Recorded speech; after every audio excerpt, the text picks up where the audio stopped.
Question number 1 है, इनमें से कौन सा ग्रह दक्षिणावर्त दिशा में स्थित है।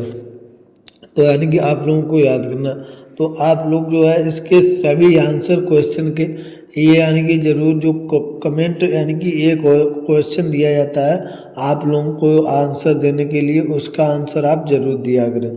इससे ये पता चलता है कि आप लोगों को कितने क्वेश्चन याद हुए हैं, और उसका अगर आपको नहीं पता आंसर तो उसका हमें कमेंट बॉक्स में ये भी बता दीजिए इसका आप, तो हम इसका अगले वीडियो में उस क्वेश्चन का आंसर बता देंगे।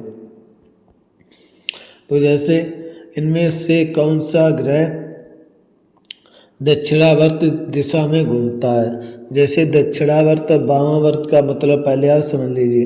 तो दक्षिणावर्त होता है उसका मतलब होता है ये घड़ी है, जैसे यहाँ पर क्या 12 बजते हैं और यहाँ पर 6। जो दक्षिणावर्त होता है वो यानी कि घड़ी की दिशा में घूमता है, और जो वामाव्रत होता है वो घड़ी की विपरीत दिशा में घूमेगा।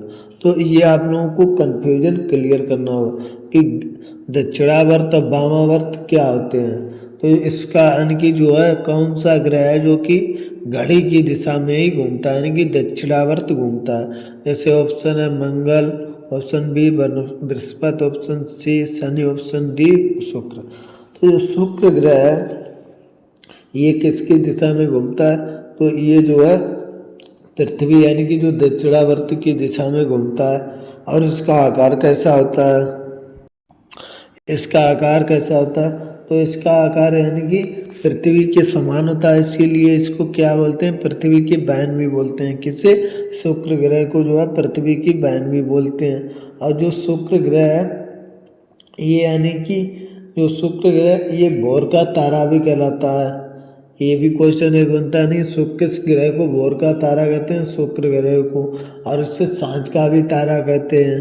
तो ये भी ये क्वेश्चन बनता है। और जो शुक्र होता है ये सूर्य के अनुसार जो है दूसरे स्थान पर आता है, यानी कि जो सूर्य से कितने दूरी पर है दूसरे स्थान पर ये आता है कौन सा, शुक्र ग्रह। ये भी एक इम्पोर्टेंट क्वेश्चन आप लोगों को याद करना है। और जो है सूर्य ग्रह, ये जो ग्रह है ये कैसा ग्रह है, ये एक चमकीला ग्रह है। और चमकीला ग्रह होने के कारण ये कैसा होता है, यानी ये सूर्य के बिल्कुल यानी कि दूसरे स्थान पर है। तो ये कैसा है, ये गर्म ग्रह भी है और ये एक चमकीला ग्रह भी है। तो यानी कि ऑप्शन नंबर डी इसका बिल्कुल सही आंसर है। इसमें आप लोग दीजिए जो शुक्र होता है ये सौर का देवता कहलाता है, और सौर मंडल में सबसे चमकीला ग्रह ही है। और इसकी जो है घूर्णन यानी कि 243 दिन में ये क्या घूमता है, यानी कि ये सबसे धीमी गति में ये क्या है घूमता है। और इसका परिक्रमण काल कितना होता है, 225 दिन का होता है क्या इसका परिक्रमण काल। और जो है इस पर यानी कि सबसे गर्म ग्रह क्यों है, क्योंकि इसमें 95% क्या है, कार्बन डाइऑक्साइड है इसके वायुमंडल में। और ये जो है पृथ्वी का सबसे निकटतम ग्रह भी है, और ये सांझ का तारा या भोर का तारा अभी हमने बताया कहा जाता है। और इसको यानी कि पृथ्वी की जुड़वां बहन यानी कि भी कहते हैं, क्योंकि इसका आकार कैसा होता है अभी हमने बताया पृथ्वी के समान होता है घनत्व, इसीलिए इसको क्या पृथ्वी की बहन भी बोलते हैं। आप लोगों का दूसरा क्वेश्चन है, यानी कि एक वयस्क मानव शरीर में कुल कितनी हड्डियों की संख्या होती है। यानी कि वयस्क मनुष्य में ऑप्शन है जैसे 156, ऑप्शन बी 206, 196, 296। तो ये तो बहुत सिंपल क्वेश्चन है, क्योंकि ये तो आप लोगों को बहुत ही यानी कि अच्छा 4-5 में ही पूछे जाने वाला है। तो इसमें होती हैं कितनी, 206 हड्डियाँ होती हैं वयस्क मानव शरीर में। तो जो हड्डियाँ होती हैं यानी कि ये आप लोगों के समझ में कुछ क्वेश्चन है, जैसे हड्डियों से संबंधित हड्डियाँ किसकी बनी होती हैं, ये भी तो क्वेश्चन बन सकता है। तो हड्डियाँ जो है कैल्शियम फास्फेट की बनी होती हैं। और जो सबसे छोटी हड्डी कौन सी होती है, तो सबसे छोटी हड्डी होती है कान की, जो कि स्टेपिस के नाम से जानते हैं। और जो है अब से वह क्वेश्चन पूछ सकता है कि सबसे बड़ी हड्डी कौन सी होती है, कहाँ पाई जाती है। तो सबसे बड़ी हड्डी होती है फीमर, जो कि कहाँ पर, जांघ में पाई जाती है। और सबसे मजबूत हड्डी पूछेगा, अगर सबसे मजबूत हड्डी पूछे तो होती है मैंडिबल, जो कि क्या जबड़े की हड्डी होती है। और जैसे आप लोगों को ये याद करना है, ये इम्पोर्टेंट क्वेश्चन है 2-3 जो अभी हमने बताया है।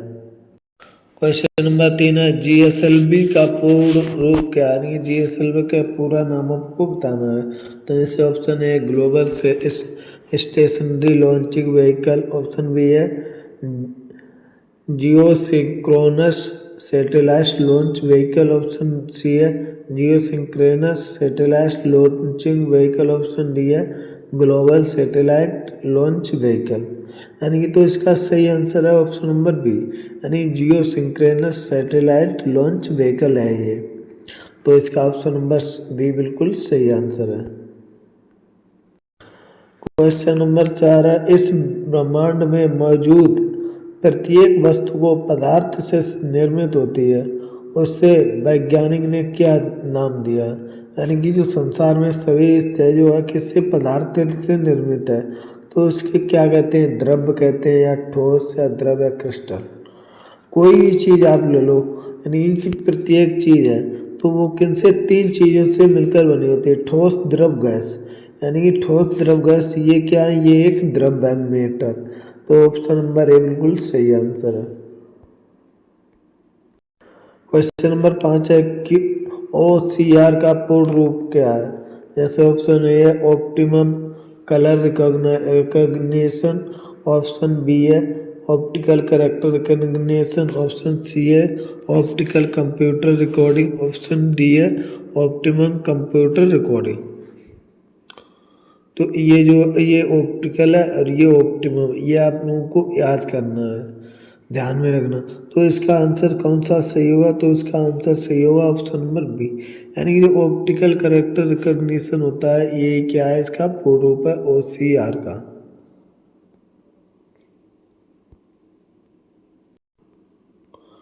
क्वेश्चन नंबर 6 है किस प्रकार के कोयले में कार्बन की प्रतिशत मात्रा सर्वाधिक होती है। ऑप्शन ए है जैसे लिग्राइट, ऑप्शन बी है बिटुमिनस, ऑप्शन सी है एंथ्रासाइट, ऑप्शन डी है पीट।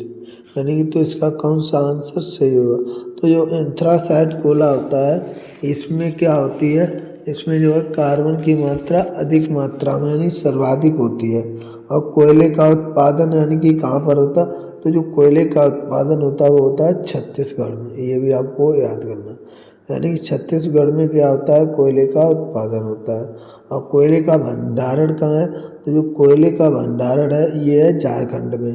ये भी आप लोगों को क्या याद करना है, यानी कि कोयले का भंडारण कहाँ है, झारखंड में। और जैसे सबसे कम मात्रा में कार्बन किस में पाया जाता है, तो सबसे कम मात्रा में कार्बन पीट जो होता है कोयला, इसमें सबसे कम मात्रा में पाया जाता है। अब जैसे क्वेश्चन है छुई पौधे का वैज्ञानिक नाम क्या है। ये छुई का पौधा है, जैसे ऑप्शन ए है बिमूसा बेरुकोसा, ऑप्शन बी है बिमूसा लाक्सेसिस, ऑप्शन सी है बिमूसा टाउनसेंडी, ऑप्शन डी है बिमूसा पुडिका। तो जैसे इसका कौन सा आंसर सही होगा, तो जैसे बिमूसा पुडिका होती है ये किसका, छुई का वैज्ञानिक नेम है। तो ऑप्शन डी बिल्कुल सही आंसर है। जैसे देख लेते हैं कुछ वनस्पति और उनके वनस्पति नाम। जैसे गेहूँ का क्या होगा, ट्रिटिकम एस्टिबियम या आप लोग इंग्लिश में बोल सकते हैं, हिंदी में एस्टिबियम। और चावल का होता है अराइजा सटाइवा, और साल का होता है सोरिया रोबस्टा, सर्वगंधा का होता है रावोल्पिया सर्पेंटाइना, और सेब का आता है मेलस डोमेस्टिका। तो ये क्या है, ये इम्पोर्टेंट है वनस्पति और उनके वनस्पति नेम। क्वेश्चन नंबर 8 है मादा एनाप्लीज मच्छर इनमें से किस रोग का भाग है। यानी कि जो मादा एनाप्लीज मच्छर होता है उसके काटने से कौन सा रोग होता है। तो जैसे ऑप्शन है आप लोगों को समझ, हैजा, ऑप्शन बी है टाइफाइड, ऑप्शन डी है डेंगू, ऑप्शन डी है मलेरिया, और ऑप्शन सी है क्या, डेंगू। तो इसमें से कौन सा रोग यानी कि भाग होता है, तो जो मलेरिया होता है ये मादा एनाप्लीज मच्छर के काटने से होता है क्या, मलेरिया जो फीवर होता है यानी कि रोग वो हो जाता है। और क्वेश्चन नंबर 9 केंद्र शासित प्रदेश दादरा और नगर हवेली से होकर प्रवाहित होने वाली प्रमुख नदी कौन सी है। ऑप्शन है जैसे माई नदी, ऑप्शन बी है पिंजाल नदी, ऑप्शन डी है दमनगंगा नदी, ऑप्शन डी है नर्मदा नदी और ऑप्शन सी दमन गंगा। तो इसमें से कौन सा आंसर बिल्कुल सही होगा तो आप लोगों को बताना होगा। तो जैसे आप लोगों को पता होगा जो होता है जो दमन गंगा नदी है ये क्या है, ये केंद्र शासित प्रदेश दादरा नगर हवेली से होकर गुजरती है। तो इसका ऑप्शन नंबर सी बिल्कुल करेक्ट आंसर है। तो इस क्वेश्चन का आंसर जैसे क्वेश्चन नंबर 10 है, 1857 में अंग्रेजों ने मुगल वंश के अंतिम शासक को बर्खास्त यानी सत्ता से बर्खास्त कर दिया था। तो जैसे ऑप्शन है बहादुर शाह जफर को, ऑप्शन बी है नाना साहब को, ऑप्शन डी है जाहिरुद्दीन बाबर को, ऑप्शन डी है जलालुद्दीन अकबर। और इससे कौन सा आंसर सही होगा तो जैसे ऑप्शन नंबर ए बिल्कुल सही आंसर। बहादुर शाह जफर जो थे इनको यानी कि क्या 1857 ने अंग्रेजों ने क्या मुगल वंश से अंतिम शासक जो है उससे इसको बर्खास्त कर दिया था। कब? 1857 में। तो इसका सही आंसर होगा ऑप्शन नंबर ए। अब मिलते हैं जल्दी अगली वीडियो के साथ। जय हिंद प्यारे दोस्तों।